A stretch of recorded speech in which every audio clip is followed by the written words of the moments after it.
Bonjour à tous. Nous nous retrouvons aujourd'hui pour une analyse des dernières lignes du chapitre des cannibales, extrait des Essais de Montaigne. Nous sommes toujours dans le parcours Notre monde vient d'en trouver un autre et je me livre immédiatement à la lecture du texte. Je parlais à l'un d'eux très longtemps, mais j'avais un interprète qui me suivait si mal et qui était si embarrassé à comprendre mes idées du fait de sa bêtise que je ne pus guère y prendre de plaisir. Lorsque je lui demandai quels fruits il recueillait de la prééminence qu'il avait parmi les siens, car c'était un capitaine, et nos matelots le nommaient roi, il me dit que c'était de marcher le premier à la guerre. De combien d'hommes il était suivi? Il me délimita un espace pour signifier que c'était autant qu'il pourrait y en avoir en un tel espace. Ce pouvait être 4 ou 5 000 hommes si, en dehors du temps de guerre, toute son autorité disparaissait.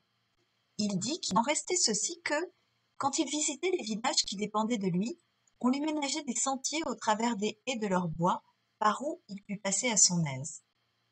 Tout cela ne va pas trop mal. Mais quoi? Il ne porte point de haut de chausse. Voilà pour la lecture de l'extrait auquel nous nous intéressons aujourd'hui. Avant que de vous laisser travailler, je reviens sur les termes qui peut-être peuvent poser problème. Le premier, c'est le terme embarrassé. Un embarras, c'est un obstacle. Embarrassé, c'est donc ici rencontrer des difficultés en raison d'un obstacle. Et l'obstacle, vous le comprenez bien ici, c'est celui de la bêtise de l'interprète.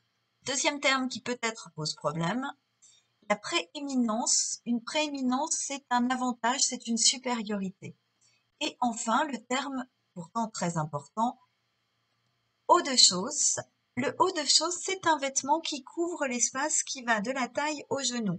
Et je vous ai mis ici quelques illustrations de haut de chausse qui ont pu exister à travers l'histoire.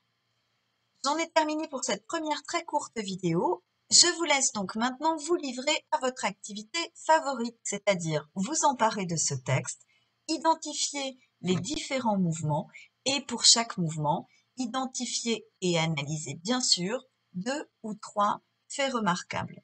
Vos réponses dans les commentaires de l'article du blog évidemment et une deuxième vidéo dans le courant de la matinée pour apporter des éléments de correction. Bon travail!